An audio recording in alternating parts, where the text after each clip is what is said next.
typed in the search bar, it said. So I'm hoping that'll pull up posts of conversations. And if you are interested in this kind of stuff, we'll be live streaming almost every day, so be sure to subscribe for that. And let's start this off. Delicious Opinion 457. My sister and I saw two beings that don't fit into this reality. I'm using an alt account. It doesn't want to. Okay. All right. This experience happened in Central Florida on January 23rd, 2024. To preface, my brother passed away from suicide, and a month later, we had this experience.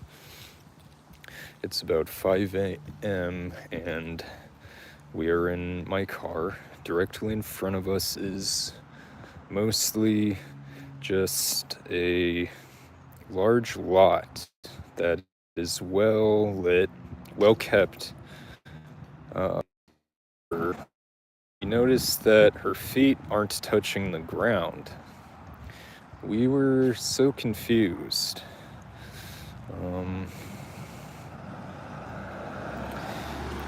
I was also looking for a light source.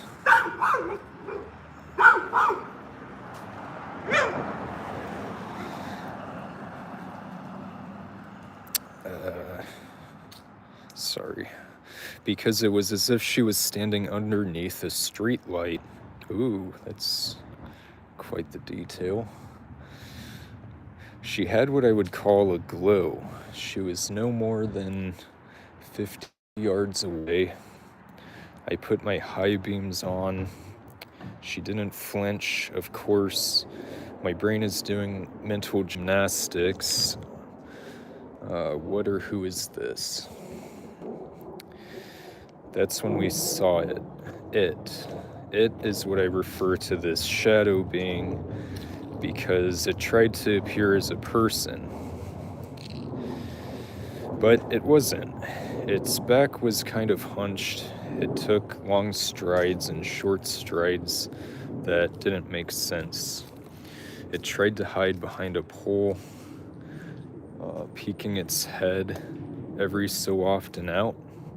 This shadow being was all black. I've never seen anything like it before. No distinguishable features, only black, and it was bipedal.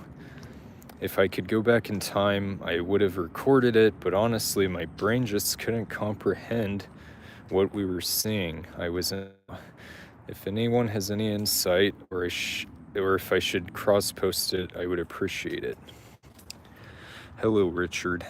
All right, so that one didn't have a conversation, unfortunately. But you know what's crazy is the setting. I'm at a place that looks just like it, like just a big lot with a shed. Very well kept, as she described the lot in the story. What if it's this one? That would be crazy. What a coincidence. Oh, it's pretty good, Richard. How are you? Okay, My Interesting Experience by Impossible Order 246. So this happened a couple years ago, March 24th, 2022. I was 16 and had just got my license. My friend's family, hold on, I'm gonna cross the street here, folks, was going on a day trip to the beach, Pacific City, Oregon. And a few of our friends decided, since I just got my license and a new to me car, we should load up in my old 300ZX, take the tops off, and go for a nice trip to the coast. All was going well other than the discomfort of 4 guys crammed into a small coupe on a 2-hour drive. We eventually made it to the coast, had a good day. After we had packed up our things and started to head home, my friend suggested we take a road he knew. Nustica access road for anyone familiar with the Tillamook forest. Back home, instead of the main highway, it would take about an extra 45 to 60 minutes, but he said it was pretty and would be a nice change in scenery, so I obliged. The sun was setting, and in the thick forest it got dark quick. And before we knew it, there was no cell service, no houses, and absolutely no cars, which is pretty typical for the mountain ranges between the Oregon coast and the Portland metro area. So it wasn't anything I was worrying about. After about 10 more miles, I saw a green SUV, either a Dodge Durango or Ford Escape, early 2000 models, hauling a fifth wheel, crashed and off the side of the road.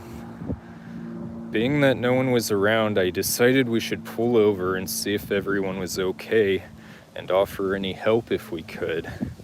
It was probably 8 to 10 feet off the road on a slope only caught by the trees. It had hit, and the fifth wheel was absolutely trashed. Both of the sidewalls were caved in, with the contents of the RV speed all along the side of the drop-off.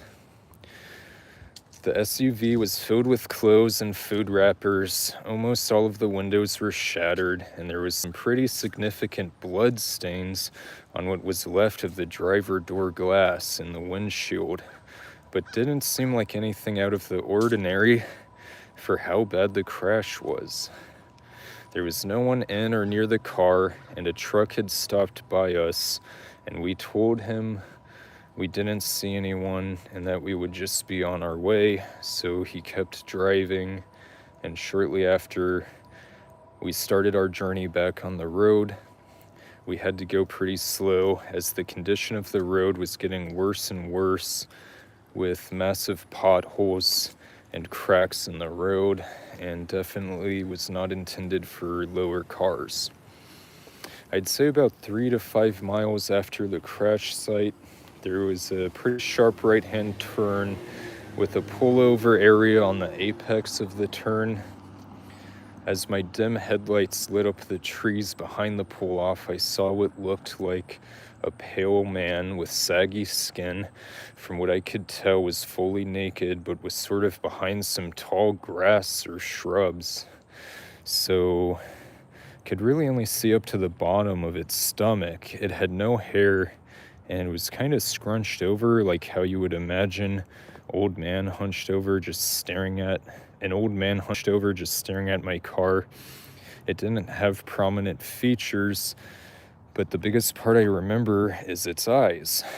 Reflected my headlights.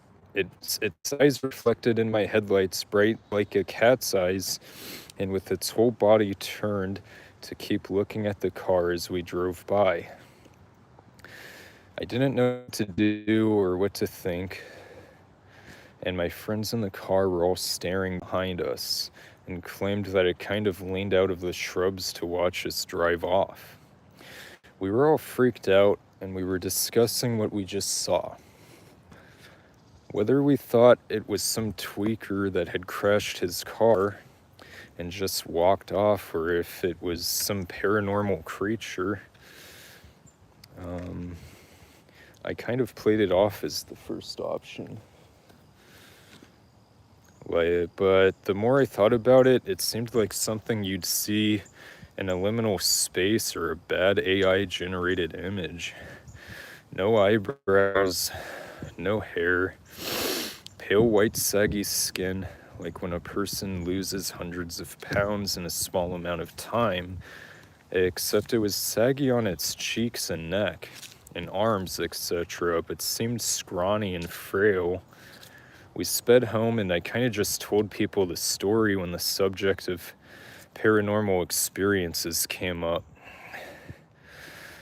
Fast forward July of 2023, my at the time girlfriend's brother and I were pretty close, and so him, his friends, and I were up driving through the trails of Dixie Mountain, talking ghost stories and such. When I told them this story, her brother's friend said he'd seen the same crash and showed me a picture of the same SUV I saw, but he said he didn't see anything creepy. I don't know what I saw or what happened, but it definitely scared me and my friends, and I've never been back on that road since that day. Maybe someone's seen something similar or had a similar experience in the Oregon wilderness. I hadn't thought about posting my story until today, when my partner and I were reading a book about cryptozoology and mythological creatures, and it made me think of that story. Thanks for reading. And that was by Impossible Order 246. So that didn't have a conversation either, unfortunately. And that might be the type of thing I like to just go into them blind, really. I enjoy that. But it might be something to where I have to find them before I stream. But anyways, yeah, I really like the settings where it's like kind of very isolated. Like, I am fascinated by like really low population areas, and I can imagine myself moving somewhere like that. But the thing is, if there's anything like cryptid or like something maybe trying to hide from civilization, that's also where it's gonna be. So yeah, and just even out in the country just a little ways, it gets kind of creepy when the houses start to get, you know, more spread out. And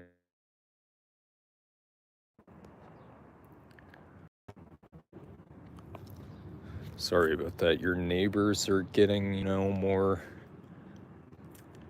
far away and such. Anyways, let's see if we can actually get something where they're actually like talking. This one's intriguing. All right, my parents' strange encounter in 1990. My parents have told this story to me numerous times throughout my life, and both of them and my older brother corroborate in this story in exact detail. They seem genuinely terrified of what happened, and they told very few people about this experience. In the summer of 1990, my mom, 31, dad, 35, and brother, 15, attended an Aerosmith concert in Ohio. After the concert, the three of them were walking to the parking lot in a huge crowd of people. My parents were standing on one side of the street, about to step off the curb, when they saw two hooded figures across the street. By the time their foot hit the pavement, the figures were directly in front of them. They seemed to float without feet and moved from one side of the street to the other in an instant. The next thing they know, they're standing alone, not in the exact same place that they were, with their arms outstretched from the elbow, palms facing up, and their hands and forearms are tingling. They made their way back to the car and no one else was around. The parking lot was empty except for their car. My brother was sitting on the bumper waiting for them and said hours. My parents have no recollection of what happened during that 2-hour period. My brother says that he was walking and he turned around and they were gone, and he just went back to the car and waited. 2 weeks after this incident, my mom finds out that she is pregnant with me. They believe this may be the reason they were approached. I personally have never experienced anything. Okay, let's go to another one. It's by Scary Science '09 if you want to finish it. Ooh, this looks creepy. Well, you've probably heard that one. That's kind of popular. Horrifying Encounter with Entity in Russia by Ice-Chilled Water. Me and 4 of my friends were in the Russian countryside this winter. We stayed at one of my friend's houses from mid-December to the beginning of January, about 20 kilometers east of Moscow. On the night before New Year's, we had a terrifying encounter with something horrible. It was 1:30 a.m., and we stayed at the house all day, ate pizza, watched movies, and played Mortal Kombat. We had also been to the sauna and had all been in good spirits, as later that day would be New Year's. We were outside my friend's house, which overlooks a very small valley, about 10 meters in depth and 60 meters in length. And we were blowing up some firecrackers that we had prepared. His house is quite isolated, with the nearest neighbor about 100 meters away. We blew them up one by one by throwing them into the valley that was next to the house. As we were doing this, I was first to notice a black silhouette with a glowing cigarette in the distance, moving towards us extremely fast. I immediately noticed everyone with me and told them to get inside the house's courtyard. Oh, notified it. My bad. My friends saw the figure, were confused as to who it may be and what they were doing, but weren't worried, as the figure was a very long way away, and we had at least 2 minutes before he came close enough to properly see our faces or do anything. I looked back at the figure and immediately noticed that his eyes had a faint glow. Nothing crazy or bright, just a very faint yellow, goldish glow, similar to the way a cat's eyes reflect light in the darkness. I also noticed that the figure had traveled a very large distance in the 5 seconds I took to turn around and inform my friends. This was especially worrying as he was walking, not running. I immediately knew that it was time to leave. I ran towards the gate to the house and yelled for my friends to follow me, which, after witnessing what I had witnessed, they obliged. Except one of them. One of our friends looked frozen in fear, his eyes wide open, his mouth slightly open too, and he was not blinking. This entire time he was looking at the figure. I ran and pushed him in order to get him to move, which made him snap out of some sort of light trance, as he was slightly lost. By this point, the figure was about 100 meters away, and nearly at the same time, all of us were filled by a visceral feeling of dread. Not fear, but more like whatever is happening right now is very, very wrong. We later realized that this probably emanated from the man as we were entering the garden and ducking behind the fence. We noticed that the man was moving a minimum of 5 times as fast as a regular person running, while making absolutely no noise, even though he was walking. We hid behind the fence for ages and managed to get a picture of him from underneath the fence. He then walked into the nearby woods, leaving behind absolutely no footprints and making no noise at all. I have no clue what this was, but we are 100% sure that whatever this was not human. Update, I forgot to add, but one of my friends said that the man apparently turned into smoke at one point, like white smoke, and then materialized again. Not sure if I believe him, as nobody else saw it. Whoa, what if he's like a vampire or something, and the way he was able to traverse so fast was like turning into a bat every once in a while. Nah, probably an alien or shadow person. Anyways, thanks for tuning in. Sorry about the misleading title. I thought that search term would bring up, conversations. Ooh, we'll save this for next time. In 2005, on the banks of the Dnieper River, a woman would have a melancholic chat with a reptilian beachgoer. So that's what I was looking for this video. Dang it. But I gotta wrap it up now. Thank you for tuning in, and we'll see you tomorrow.